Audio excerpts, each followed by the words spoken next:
നമസ്കാരം, news prime മലയാളത്തിലേക്ക് സ്വാഗതം. 20 കൂടുതൽ ലോക്സഭാ സീറ്റുകൾ നേടിയെടുക്കാൻ കർണാടകയിൽ കോൺഗ്രസിന് കഴിയും എന്ന സർവേ വന്നതു മുതൽ BJPക്ക് അങ്കലാപ്പ് തന്നെയാണ്. തേജസ്വി സൂര്യ അടക്കമുള്ള നേതാക്കൾ ഒരുപക്ഷെ തോറ്റേക്കാനുള്ള എല്ലാവിധ സാധ്യതയും ഉണ്ട് എന്നും സർവേ റിപ്പോർട്ടുകളിൽ വ്യക്തമാകുന്നുണ്ട്. കോൺഗ്രസിന് കഴിഞ്ഞ തവണ വന്ന വലിയ ഒരു നഷ്ടം ഇത്തവണ പരിഹരിക്കാൻ കഴിയും. കഴിഞ്ഞ നിയമസഭാ തെരഞ്ഞെടുപ്പിൻ്റെ അതേ രീതിയിലുള്ള ഒരു വലിയ മേൽക്കൈ ഇത്തവണയും കോൺഗ്രസിന് നേടാൻ കഴിയും. ഭരണവിരുദ്ധത അതിശക്തമായി തന്നെ കർണാടകയിൽ ആഞ്ഞടിക്കും എന്നാണ് കോൺഗ്രസിൻ്റെ വിലയിരുത്തൽ.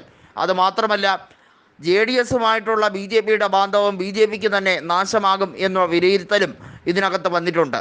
BJPക്കാർ തന്നെ കൃത്യമായി പറയുന്നുണ്ട്, JDSന് വോട്ട് കൊടുക്കുക വളരെ ബുദ്ധിമുട്ടേറിയ കാര്യമാണ്, അവസരവാദികളാണ് JDSകാർ എന്നുള്ളത് കൃത്യമായി പറയുന്നുണ്ട്.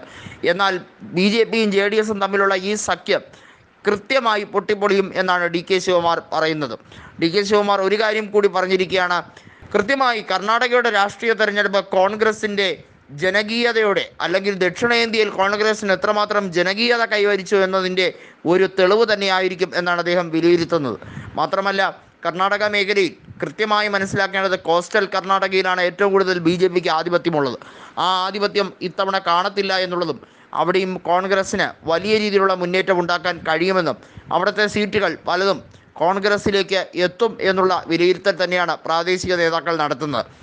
കോൺഗ്രസ്സിലേക്ക് ഇടയ്ക്ക് വെച്ച് DV സദാനന്ദ ഗൗഡ പോകും എന്നുള്ള വലിയ ഒരു സന്ദേശമുണ്ടായിരുന്നു. അത് പക്ഷേ BJP നേതൃത്വം തള്ളിക്കളയുകയും DV സദാനന്ദ ഗൗഡ മാറി നിൽക്കുന്ന രാഷ്ട്രീയ സാഹചര്യം വരികയും ചെയ്തിരുന്നു.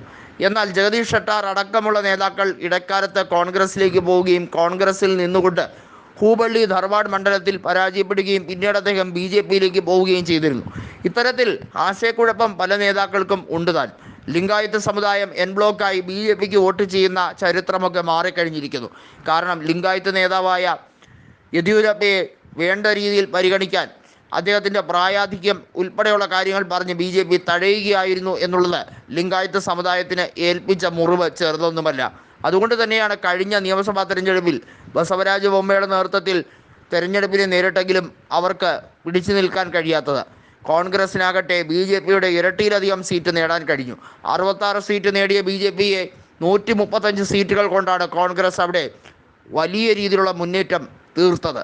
ഇക്കുറി കർണാടകയുടെ മണ്ണിൽ താമര വിരിയാനുള്ള സാധ്യത കുറവാണ് എന്നുള്ളത് DK ശിവകുമാർ വ്യക്തമാക്കുന്നുണ്ട്.